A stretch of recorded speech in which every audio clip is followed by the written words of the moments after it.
Namaste, hello, hola, Sat Sri Akal and Salam Alaikum. My name is Yash and welcome back to the channel everybody. In today's video, we're going to be learning about moment of a force part 2. That is, what is equilibrium and how do we know if an object is in equilibrium or not. So, without further ado guys, let's get right on into the video. So, how do we know if an object is in equilibrium? An object is said to be in equilibrium when the net forces acting on it are 0 and the net turning effect on it is 0. Notice guys that this is not an or statement, it is an and statement. Both these conditions must be satisfied and they must be met for the object to be in equilibrium. Now, you guys might be wondering, what do I mean by these two statements? By the statement the net forces acting on it are 0, what I mean is the sum of the upward forces that go upwards should be equal to the sum of the downwards forces. That is the forces that make the object move downwards. And what do I mean by the statement the net turning effect on the object should be 0? This means the sum of the clockwise moments generated on the object should be equal to the sum of the anti-clockwise moments generated on the object. Okay guys, let's look at this first example. We have to validate whether this bar or this object is in equilibrium or not.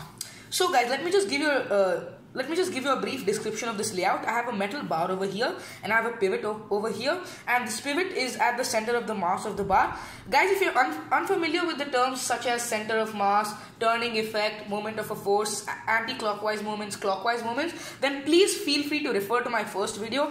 It goes into a lot of detail into these concepts. Anyways guys, coming back, as I said, we have a metal bar, we have a pivot, and in this case guys, we'll be considering the weight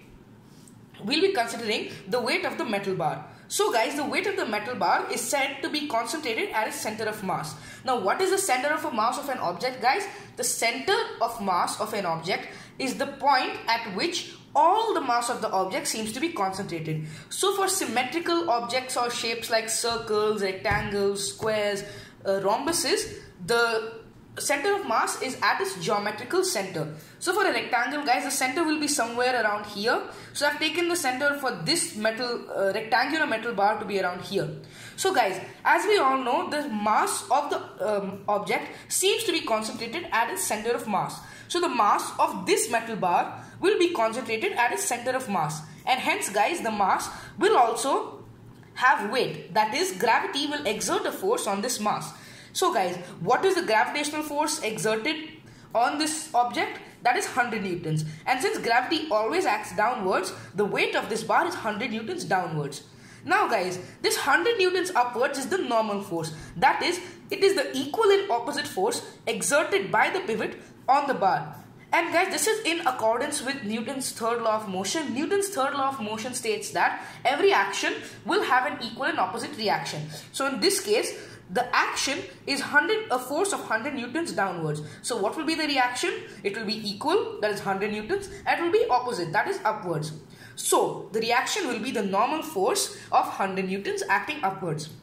Now, excluding this guys, we have an upward force of 200 newtons over here, and we have a downward force of 200 newtons on this end.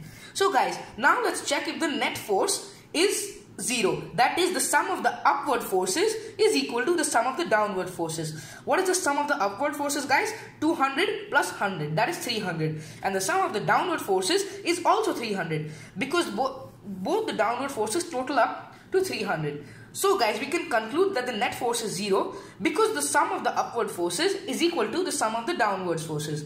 Now guys, let's look at the net turning effect. Let's validate whether the sum of the clockwise moment is equal to the sum of the anti-clockwise moment. Now over here guys, you can see that this force on this end will generate a clockwise moment because it will make the bar rotate in this direction. And this force as well will make the object, that is the bar, rotate in this direction. So guys, since both these forces are contributing to a clockwise moment, and since there is no anti-clockwise moment, we can successfully say the net turning effect cannot be 0. Now guys, you might be wondering why I didn't take these two into account. Since both of these forces act on the center of mass, there is no perpendicular distance between these two forces and the center of mass. And since the perpendicular distance between any of these forces and the center of mass is 0, there will be no net moment produced. So guys, if you just want to know for your knowledge the net turning effect created by these two forces, since they are a couple, we can take the magnitude of any one of these forces, that is 200, and since they're equal, it doesn't really matter which force you pick. Let's say we pick this one. So I pick the magnitude of this force, which is 200, and I multiply it by the perpendicular distance between the two forces. That in this case is 2 meters, guys. So what will be the final moment? It will be 200 into 2, which is 400 Newton meters clockwise, since both these forces contribute to a clockwise rotating effect.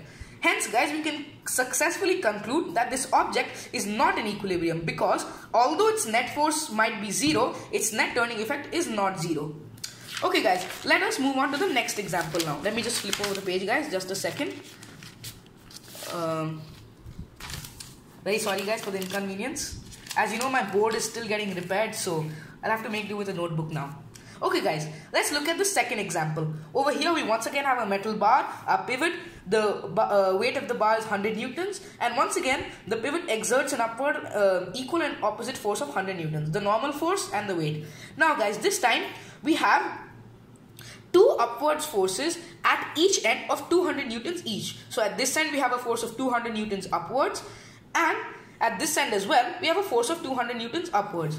Now guys, let's calculate the net force. What is the sum of the upward forces? 200 plus 100 plus 200, which gives us 500. And what is the sum of the downward forces? Only 100, because this is the only downward force. So guys, since the sum of the upward forces is not equal to the sum of the downward forces, we can already conclude that this object will not be in equilibrium, because for the object to be in equilibrium, its net force and its net turning effect have to be 0. And even if one of the statements isn't met, it cannot be in equilibrium.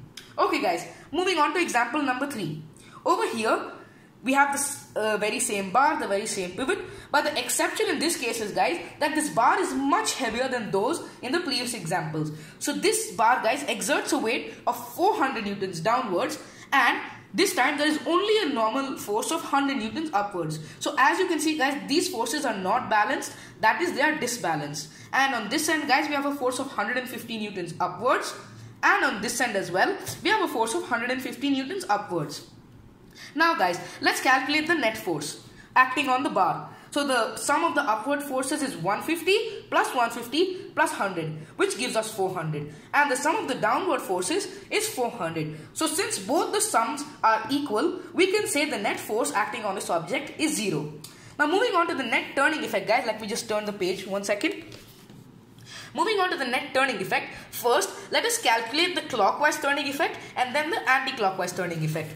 In this case, guys, this force will make the object rotate in this direction. That is, it will contribute to a clockwise moment. So what will be the clockwise moment generated by this force? It will be the magnitude of this force multiplied by the perpendicular distance between the force and the pivot. That in this case is 2 meters, guys. So what will be the final turning effect generated by this force?